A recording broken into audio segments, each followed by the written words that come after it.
Arrêtez-vous, ne passez pas sur cette vidéo, regardez-la. Hello les amis, j'espère que vous allez bien. Je suis Myri et je vais partager quelques astuces avec vous qui vont vous permettre de pouvoir atteindre vos objectifs, vos plus grands rêves. La première astuce que je vais partager avec vous, c'est de pouvoir établir des buts et des plans. Mais bien avant cela, il faut d'abord déterminer ce qu'on veut faire réellement. La plupart du temps, on constate qu'on change de boulot à chaque moment. On change de spécialité à chaque moment.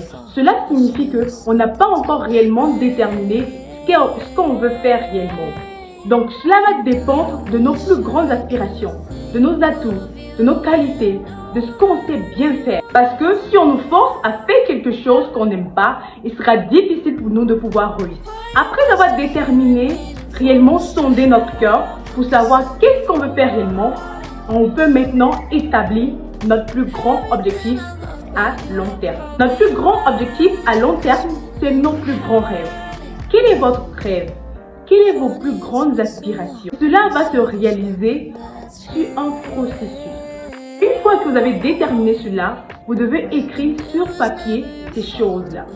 Donc, mon plus grand rêve ou bien mon objectif à long terme sera par exemple de pouvoir être docteur et avoir une clinique à moi. Une fois cet objectif écrit, vous allez commencer à établir des buts à court terme qui vont vous permettre ou bien qui seront des échelons pour gravir vos plus grands objectifs à long terme. Une personne qui aimerait exercer ce métier va devoir chercher à faire une formation dans ce métier. Pour pouvoir faire une formation, il y a des plans.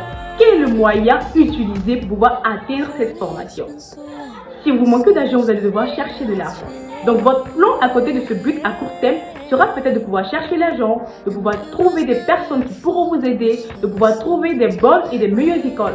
Et tout cela, ce sont des plans mis en place qui vont vous permettre de pouvoir atteindre votre objectif à court terme, votre objectif à long terme. Une fois inscrit dans votre école ou bien en étant en train de faire votre formation, vous allez devoir maintenant vous fixer un autre objectif.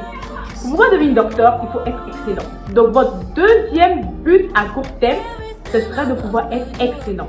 Mais pour pouvoir être excellent, il faut étudier. Donc le plan qui va accompagner votre but à court terme sera d'étudier quotidiennement, de vous entourer des personnes qui pourront vous aider, qui sont dans le même domaine que vous, qui sont dans la même filière que vous, qui sont dans tout ce qui apparente à la médecine. Au fur et à mesure que votre plan ou soit votre objectif se réalise, au fur et à mesure vous devez fixer d'autres buts et d'autres plans qui vont vous aider à pouvoir grimper l'échelle pour pouvoir atteindre vos objectifs ou bien votre plus grand rêve. Pour cela, on pourra devenir plus efficace, plus objectif et réussi. Plus important, c'est de pouvoir appliquer ce qu'on entend, ce qu'on voit, ce qu'on a écrit. Et nous devons reviser régulièrement ces plans, ces objectifs, et c'est en cela que nous pourrons les atteindre. Je vous assure que si vous faites cela, cela sera très bénéfique pour vous. Il sera vraiment difficile, il sera vraiment compliqué, mais une chose, c'est de pouvoir persévérer. Il faut bien venir. Tu dis quoi? Il faut bien venir. Tu vas me voir après la vidéo. Il faut qu'on aille là. On doit vous délaisser. C'est vrai qu'Astuce est bon, mais pas aussi est doué. N'oubliez pas de vous abonner et laissez en commentaire ce que vous pensez. Moi, pas tant.